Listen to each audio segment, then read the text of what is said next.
Hi everyone, and welcome to the British Pint. My name is Christoph, and today we're looking back at the Munich Hell that I brewed, I think 5 or 6 weeks ago. So, the making of the beer was really interesting, and the decoction, which was completely new for me, was quite challenging. And there are a few things I wanted to let you know about what to do properly that I figured out when I did it for a second time the next day. And then we can go on and taste these beers. So one thing that was really stupid of me is that while decocting, so while boiling, I actually did not put the lid on top of the pot. And that was because I was in brewing mode, and when you're brewing, you should never put the lid on top of the boiling wort.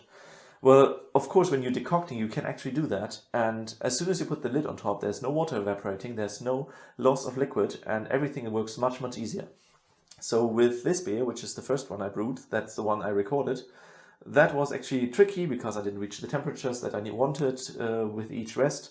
And on the second day, everything was a breeze. It was just really simple. So I cannot recommend you enough to keep the lid on top of a pot when doing a decoction. The second thing I wanted to say is that I couldn't ferment both beers as cool as I would like to. I have no previous experience with the yeast, and the yeast was specified from the manufacturer to 13.5 degrees maximum. And the temperature actually rose on the second day because it got warm outside despite what the weather reports promised.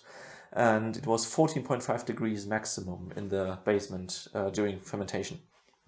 This should be fine because I don't mind esters too much. To me, anything that's bottom fermented seems completely neutral compared to the British ales I usually do, so shouldn't be a problem. Something that I realized with the water that I was preparing was that because of the boiling, my calcium content got really low. I read afterwards that low calcium contents usually make a lot of problems during the mash, during protein flocculations, clarity of the beer, and all these things, so I was a bit scared. And then much later, a few weeks afterwards, I read that if you reduce the pH of the beer properly, which I did by boiling because all the chalk went out, or limestone, I'm not sure which word is appropriate there, but it really helps clarifying the beer.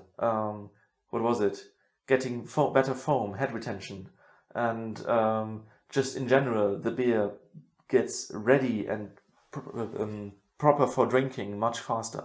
So I might actually have improved the beer a lot, even though the mashing process itself might not have been as good. Something that low calcium contents also do is increase the coloring that you get from Maillard reactions, which in this case would be the decoction boiling and the wort boiling.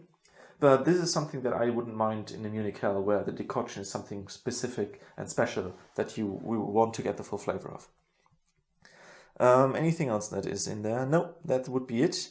Maybe the motivation. Sometimes I do beers that seem to come out of the blue, and a Munich Hell that if it's made with Pilsen malt, wouldn't even like, is a bit strange. I like to just have a look at competitions that are happening in Germany in general and imagine I would participate. I usually don't. I'm not a competition guy. But so yeah, just have a look at the list of beer styles that you could participate with and then think like, I can do none of these. I should do at least one of them. And then Munich Hell was my decision. So we will see how this turned out. I took very good care to separate these two bottles because they are almost indistinguishable. The one is made with low color Maris Otis, the other one is made with pale ale malt. I'm not sure whether I use the German one anymore. It might be in my previous video, so if I find the info, I will put it on the screen. But the important thing is that this one is darker than the other. And something that I noticed is that English malts tend to create a lower pH in the beer because they have less protein, and they that doesn't buffer the pH as much. So the yeast drops the pH more with this one than with the other. So if anything, this one should be even clearer and even more foamy than the other one. But more protein also creates more foam. So we will see. That's the one thing I know that's the difference between British and German malts. And then the second, this might be Golden Promise. I can't remember which malt I used. I bought Golden Promise recently, so no idea. After the fermentation, I should probably start from there because these were conditioned afterwards. So the fermentation, I let it ferment for 2 weeks just to be sure that it was properly fermented through. Then I brought these glass bottles upstairs. I had them here for 2 days because then I'm really sure the fermentation is done, nothing stirred, no bubbling.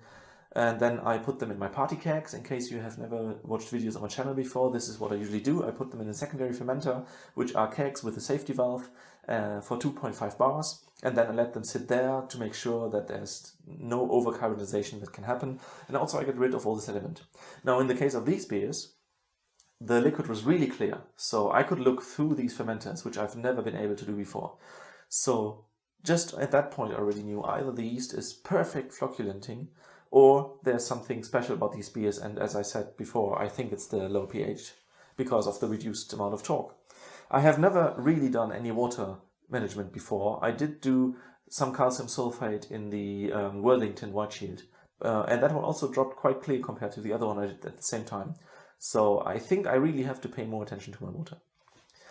So these were in the party kegs, which are 5-liter metal kegs, and then I had them for the proper conditioning where they produce carbon dioxide at 60 degrees, so not at room temperature, which I would normally do, but a bit lower just because I didn't want any additional esters, not too many of those.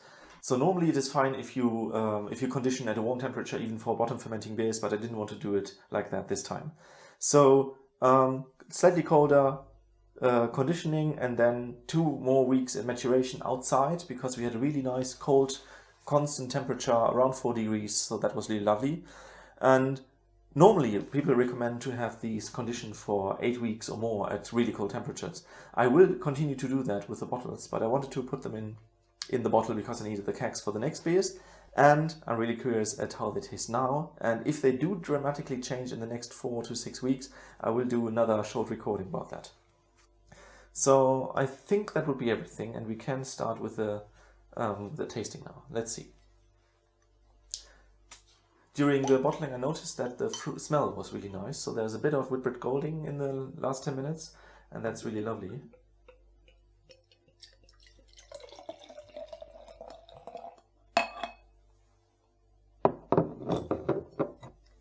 And also they do tend to foam a lot. It was difficult to bottle them. They were foaming quite a lot.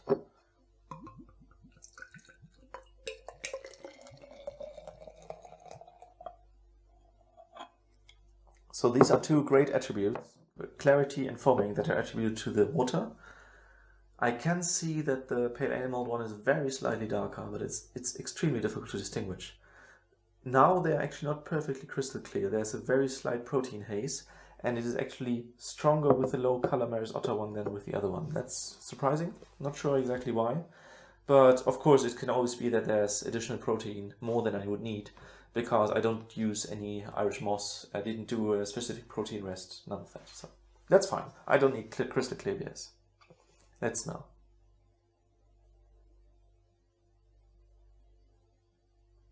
Yeah, I love the smell of Whitbread Golding, and I used a very small amount, which is really good because it's quite prominent. There's not much else there. Interestingly, the hop smell seems to be stronger with the second beer. I don't have any malt smell. I'm trying to get some malt smell in here. This one maybe slightly, very slightly, some maltiness. Yeah, the second one not really. When I washed out the yeast from the keg, the second one actually smelled a lot like green apples, so I was really scared. I did do a tasting seminar a few months ago, and it was very much focused towards bottom fermenting beers. So I know all the problems that you could have if you cool down too quickly, if you don't let it condition enough, and so on. And it was really strange that the yeast smelled so much like apple, but these are fine from the smell. Okay, let's taste the one with the low color Maris Otters.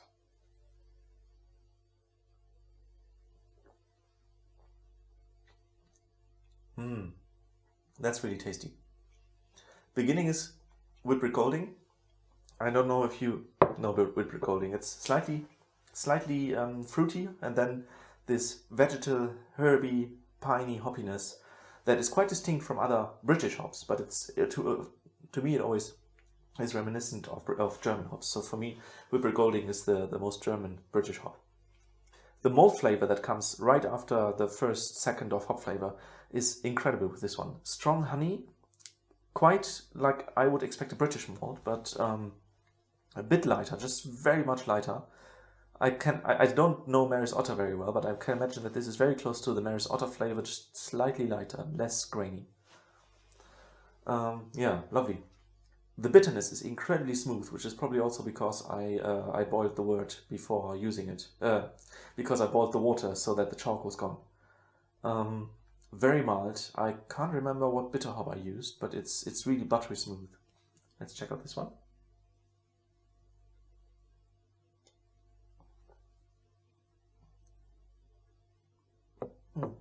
Interestingly, this one tastes a bit more bitter.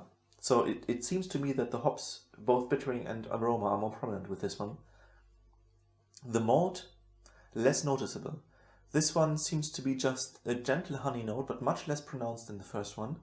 And also, so it could be just a standard pale malt, which is not as special as Maris Otter, with a less intense flavor. But it's also just more accompanying it. In the case of this one, where the malt is supposed to shine, the low color Maris Otter one is much better.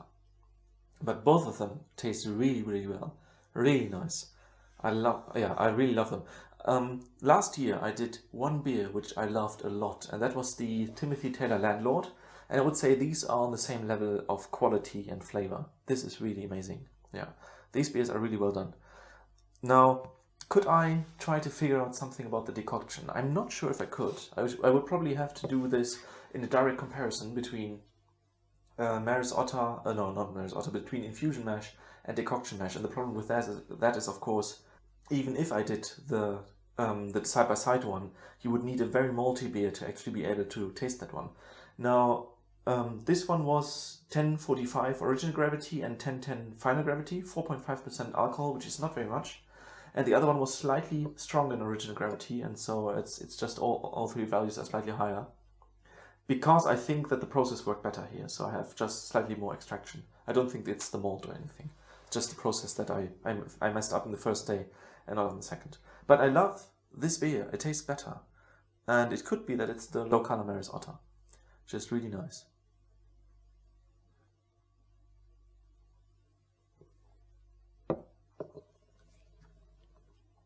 Yeah. The hoppiness is very quickly accompanied by malty flavors. And the malty flavors are very different from what I don't like with Pilsen malt, that it always gets a kind of buttery, not diacetyl, but more like creaminess. And I really don't like that. But this one is delicious. I could drink loads of this, especially since it's such a low alcohol beer.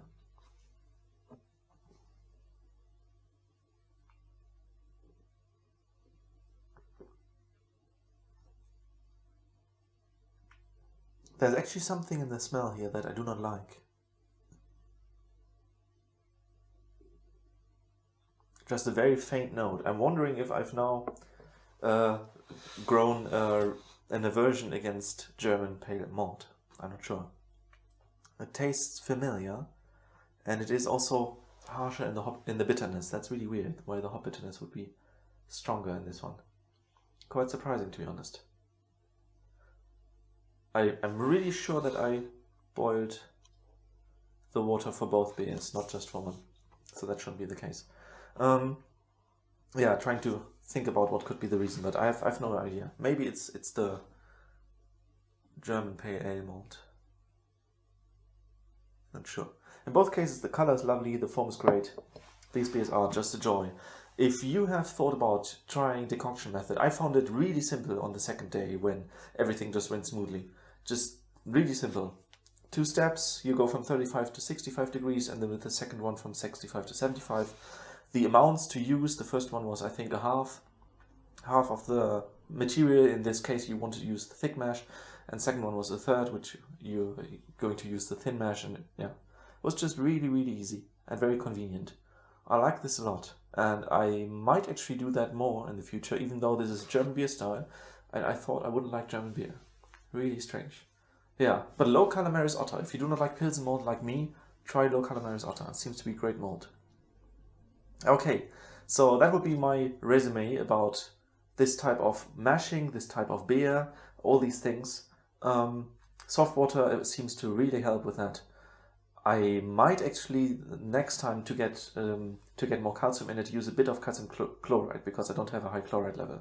But I can't really use any more gypsum because my sulfate is already quite high. So yeah, that would be all I would maybe change, but really great beers, lovely flavors, nice smells, and the low color Maris Otter one stands out very positively. So with these final words, I would say I'll see you again next time, and take care.